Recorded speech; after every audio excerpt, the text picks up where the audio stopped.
Welcome to the Manifesting Doll podcast. I'm Barbara Orban from No Diet Babe. I'm a spiritual mindset coach and weight loss expert. If you are a spiritual babe wanting to up-level your life around your body, health, wellness, spirituality, law of attraction and manifestation, then this is the podcast for you. I'm here to give you the tools, teachings, and strategies to manifest the body and life of your dreams. As spiritual babes, we know to focus on love as opposed to fear. So get ready to learn how to implement spiritual teachings to weight loss, wellness, and your daily life, coming from a place of love and abundance. This is a celebration of how we can shift our inner perception of ourselves and watch our outer selves shift. You can become the best version of yourself, and I'm here to help. So let's get started. Hello everyone, welcome to episode 2. I'm so excited to be recording episode 2 for you. I have some exciting stuff that I want to talk about today. Just listening to conversations that people have around food and just mixing it in with my perception, what I've studied, and the law of attraction. I'd love to give you my perspective of these things, which I'm really, excited to give you this information and see, how you view it as well. So I want to talk today about good versus bad foods, because it's really, we use this language a lot when it comes to food, and especially in the industry of weight loss and health, especially health. We're talking about good and bad foods, and typically what I see is a very rigid approach where you have these categories of good and bad, and it's not acceptable to have bad foods. And I want to talk about that from an energetic perspective, from a law of attraction approach, and why I choose to have balance around food, despite the fact that I have studied a lot nutrition, and I've studied, and I do know actually, that there is a lot of processing of foods, there's a lot of chemicals, there's a lot of preservatives, but I want to talk about from an energetic perspective what I've learned, because I found that from an energetic perspective, it always, that these laws of the universe need to be respected. And I'm going to be talking about that because from an energetic perspective, I find that I've had most of my results, and I can, account for my success, I feel, around my weight due to these energetic shifts that I made. And I want to talk about that today in regards to the good and bad foods approach and black and white thinking around food. So I want to talk about it because from this perspective, because look, I am so obsessed with manifestation. I am so obsessed with learning this topic inside and out. And when I get obsessed about something, trust me, like I will study it to the core. Like I am such a nerd, and I have been a science nerd in the past, and I've studied science inside and out of weight loss. And what I mean by science is I'm referring more to the biology of the body, etc., etc. Then I was like, well, this hasn't solved my issue. I still haven't lost weight. Let me go to psychology. So then I studied psychology inside and out and learned cognitive behavioral therapy and applied that to myself, and I made huge advances. But then it was like, oh, well, I'm still not there. And then I did ask for guidance. I asked for some guidance, and I then realized that if I shifted my energy, and intuitively I was able to shift my emotions and my thought patterns, and then eventually I was able to lose weight through the process of manifestation, and I manifested my goal weight. And so that's where all of this stuff is, this stuff has come from. And then my life has just led me to all these different teachers of manifestation in the last few years. And now I'm like, wow, there's people out there just applying this same thing to money. They're applying it to relationships. They're applying it to all aspects of life. And it sounds pretty like silly, because I feel like everyone else views it the other way. They kind of go, weight loss, like, how do you manifest weight loss? Whereas I'm like the opposite. I'm like, wow, it's so obvious that like weight loss is something that you can use the law of attraction for. But how do you manifest physical things? But then again, if I look at my past, like I've been manifesting physical things heaps of times. Like I've just not allowed myself to, I guess, given myself permission to ask for more. Like I manifested my home. I manifested a red brick home with cream, which is what I wanted. And I've manifested lots of other little things along the way, which maybe I'll talk about another day, because I'll get on with this topic of the good and bad foods. So because I'm getting off on a bit of a tangent. So let's go. Okay. So what I was trying to say is basically, because I've been listening to so many money coaches, and I'm going to keep referring back to money, because I feel like a lot of people who are into manifestation and like conscious manifesting, they understand some of the information out there given in relation to money. So for example, if you speak to a money coach, they'll tell you that you have to have a healthy relationship to money, right? Money is just a resource, and you can't view it as good or bad. You just have to have it's just a resource. And I kind of see food as the same thing. It's just a resource, and it shouldn't be viewed as good or bad. And I guess my reasoning behind this from an energetic perspective, I'm going to explain. But if I'm kind of saying, I guess from an emotional perspective, I notice that it's not good if I elicit a really strong emotion around certain foods. And I'll probably get into that on another day. But basically, coming from a place of fear is not ideal. So like with anything, if you approach it from fear, it's not ideal. You want to approach from love as opposed to fear. And so if I'm really approaching it from like a higher perspective versus ego, I feel like ego is coming from that place of fear of what the bad food will do to your body, right? And that's pretty much the messages that we're getting bombarded with daily. And I think that it's not ideal from an energetic perspective. So pretty much what I prefer to do is come from an energy of loving the body, and then you have to appreciate and respect food. And you have to appreciate and respect the fact that you need micronutrients. You have to appreciate and respect the fact that you don't want to bombard your body with excess things that aren't required, right? And we know this. We know this stuff. We're told this stuff on a daily basis.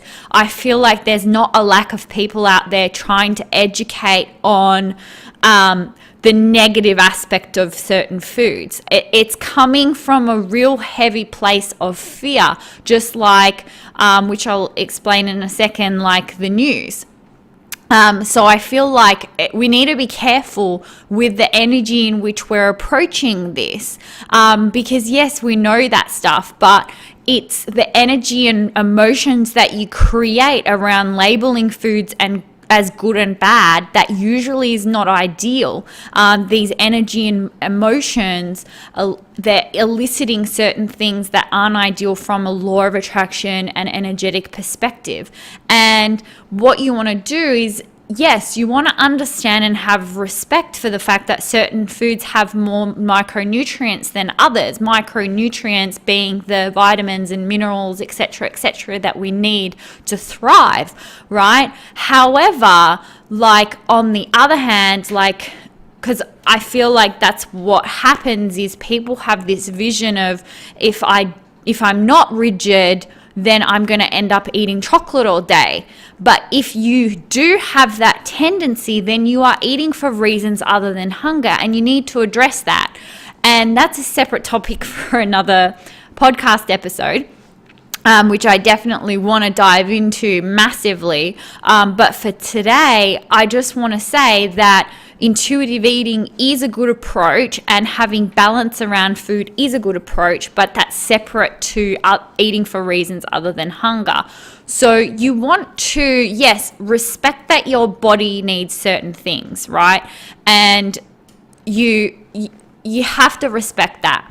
But I mean, like I said, I've been doing a lot of money mindset studies, so I just feel like it's really funny because everything's the same. Like the process, when I really think about it and I listen to these money mindset things, I'm like, wow, I actually intuitively know this stuff. That's how I was able to apply it to food. And I feel like I'm not the only one here. I bet you a lot of you will feel the same when you listen to certain things. Intuitively, you know it. Like you feel like you know it. It sounds familiar, or there's like some sort of innate feeling that you can be guided to know this is the way that you should be, right?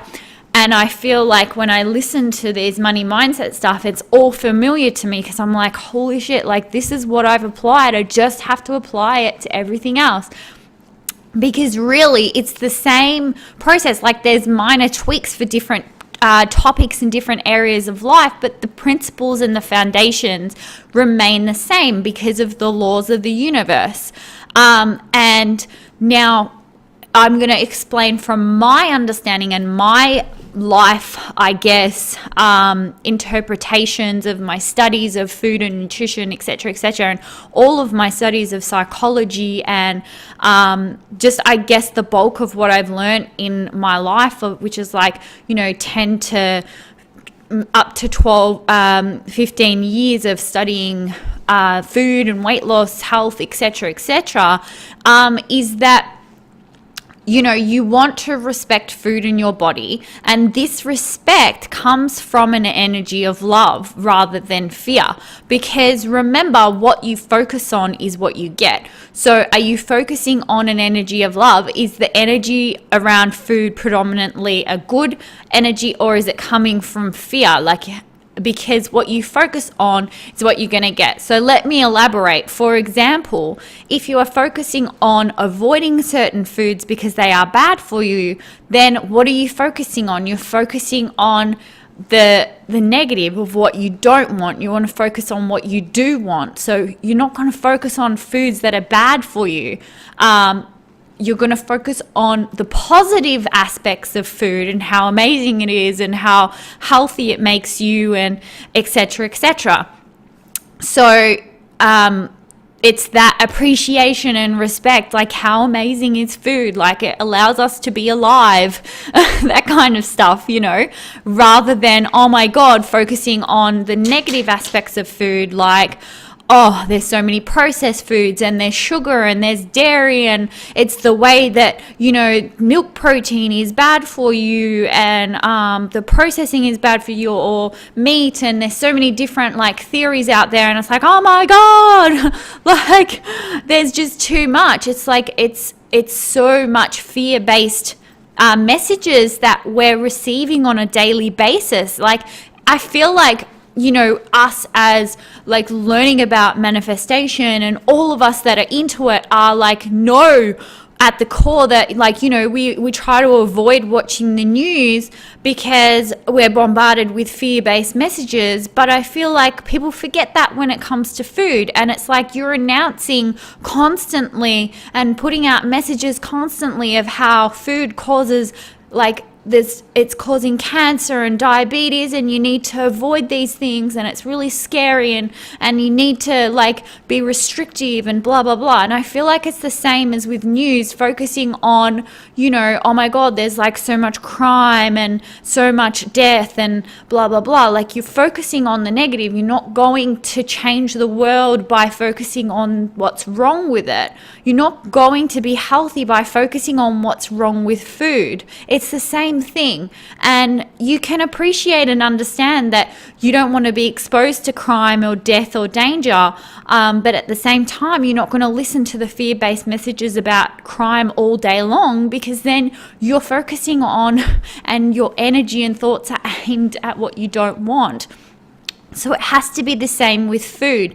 You can't spend your energy focusing on what's bad about food. You want to spend your energy focusing on what's good about food.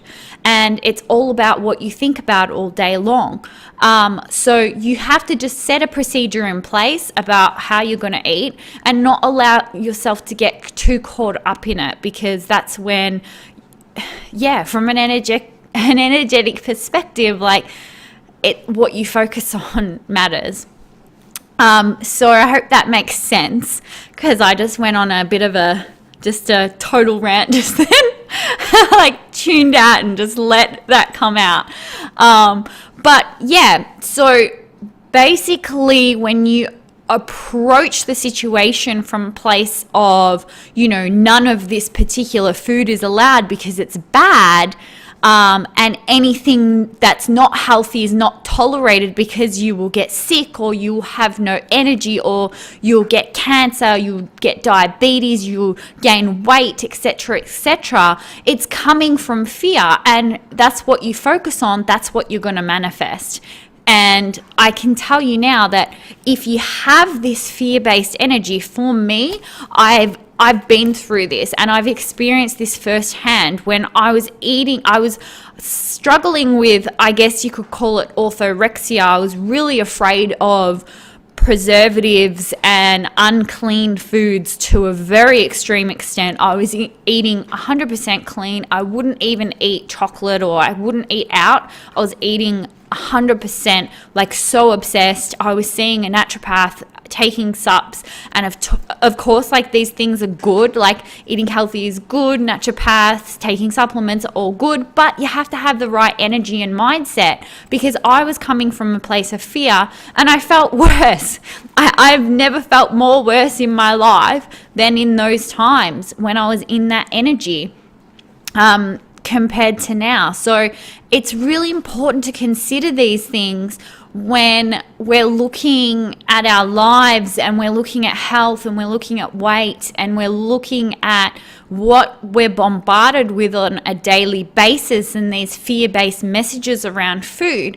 Because what you are focusing on, and the certain foods eliciting this energy of being bad, and eliciting a strong emotional response that these foods are bad, as opposed to when you think of a certain food and you're chilled out, you're like, this is kind of how I feel now. Like, I would think of chocolate and I don't elicit a strong emotional response.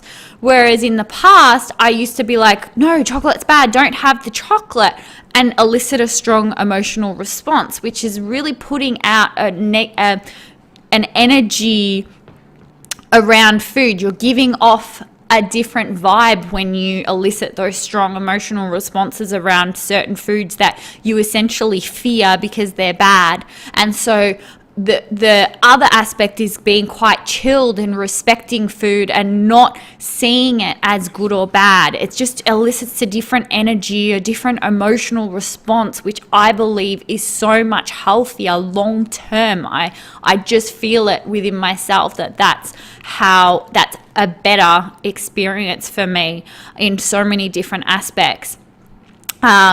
So, you know, the other thing is, like, I prefer the balance approach to food, because our bodies are resilient. Like, I feel like we don't give it enough credit. And it's like, if you're going to have some chocolate and red wine, like, you're not going to die. We're resilient, you know? And we can appreciate and understand, food, like I've said, foods have been processed, they can have preservatives, additives, etc., etc. But to me, it's kind of like I need to use a little bit of brain trickery. Because logically you can know that, right? You can respect that,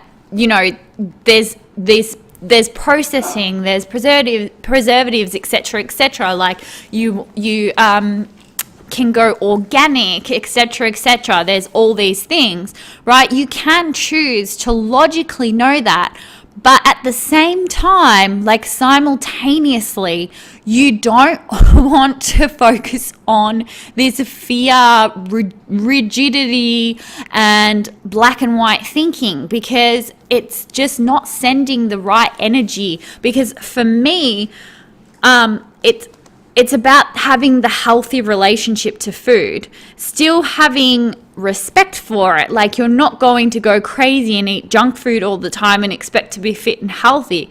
That's like saying, well, I can manifest money and then I go and get myself into tons of debt and then I feel really crap and guilty about it. It's the same thing. Like, you go and eat tons of junk food and then you feel like crap and you feel guilty. It's not like that. There's a fine dance and you have to learn that dance. And it's not to say that, we're all still on a journey. People can still be learning that dance and learning their aspect of moderation around foods and having balance.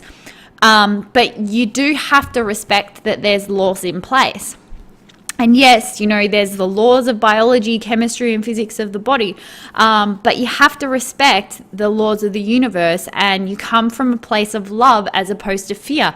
Just like with everything that we learn through manifestation is coming from a place of love as opposed to fear. Higher self versus ego. It's the same thing applied to food. And then when we look at good and bad and we're focusing on the fear-based mentality and we're basically saying my body is not capable of handling any chemicals at all, my body is not resilient, therefore I have to cut everything out. I just don't agree with this, because I feel like we're manifesting a weak body. Like, we have to give ourselves a bit more credit. Our bodies can be quite resilient. We can have moderation and balance of food and enjoy ourselves socially and not isolate ourselves from eating certain foods and socializing. Again, from a perspective of learning more about your body, being intuitive and seeing how your body reacts to balance.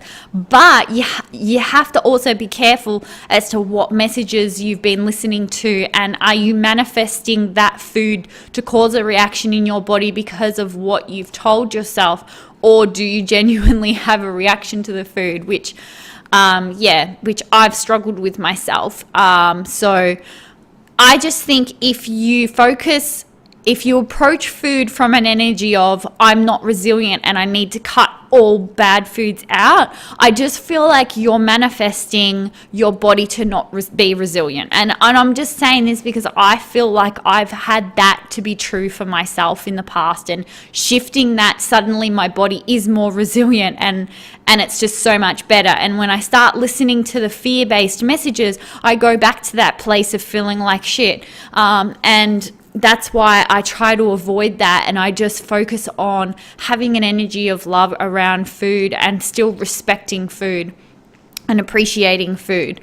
So I hope that makes sense. But like I'm not perfect in the sense that I am still highly sensitive to food, for example, gluten, but I'm just less sensitive now than when I had more like perfectionism and a really rigid mindset around food, which I basically did for so many years, like throughout my 20s. So now kind of I've been headed into a different place for the last 4 years. And I just have noticed so many benefits for my gut health and hormonal health, and my weight just seems so easy now. So definitely compared to heading into like orthorexia territory, having eating disorders, etc. in the past, like I'm so much healthier now due to changing my relationship with food and taking into account the law of attraction and the energy that I have around food. Because food, I can appreciate the variety of food and the awesome different tastes that we can have, and how you can travel and try so many different types of foods rather than being so afraid of how the food was processed and what's in it. Yes, I do have an awareness of the ingredients of food. Like I said, I do have that aspect of me that's not completely ignorant to what's going on. You don't want to be completely ignorant of what's going on. It's kind of like with money, how I've been learning that you don't want to be ignorant as to what's going on in your account. Like, you want to track your account, right? You want to know how much is in your account. You want to be tracking your account, but you're not eliciting a strong emotional response. You're just like, yeah, this is how much money I have, it's great. It's kind of like that with food. Like, you want to have an awareness of the ingredients, but at the same time, you don't want to elicit this fear of, oh my God, I can't eat this because it's got this in it, unless you have like me, you can't have gluten, you have an allergy, like intolerance, etc. But at the same time, like, I have an awareness of the ingredients, but I'm not going to fear eating the foods that I love. I'm not going to fear having chocolate. I'm not going to fear having a burger. I'm not going to fear having pizza, whereas I used to really, really badly. So yeah, that's kind of my perspective on that. And I guess it's difficult, it's easy to prove how certain foods cause disease from a scientific perspective, but it's virtually impossible. You cannot study this kind of thing in science. You can't study what the energy does. You can study psychology, and yes, psychology, there's so much scientific knowledge around the psychology of food that I feel like people do not look at, and I just think that it's very important. But it is very difficult from an energetic perspective to study this kind of thing. But yeah, I guess that's kind of what I wanted to cover regarding that. Like, I have so much other stuff that I can talk about, but I'm probably going to save that for another episode, because I feel like that's maybe enough for you guys today. But I hope that you enjoyed this show. So basically, yeah, good and bad foods, my law of attraction approach to moderation around food. Thank you so much for tuning in today. If you loved this episode, I'd love for you to leave me an iTunes review. Don't forget to follow this podcast for more uplifting teachings to come. For more tips, inspiration, and teachings, come follow me on Instagram at NoDietBabe, or check out my website, nodietbabe.com. Until I see you next time, babes, lots of love.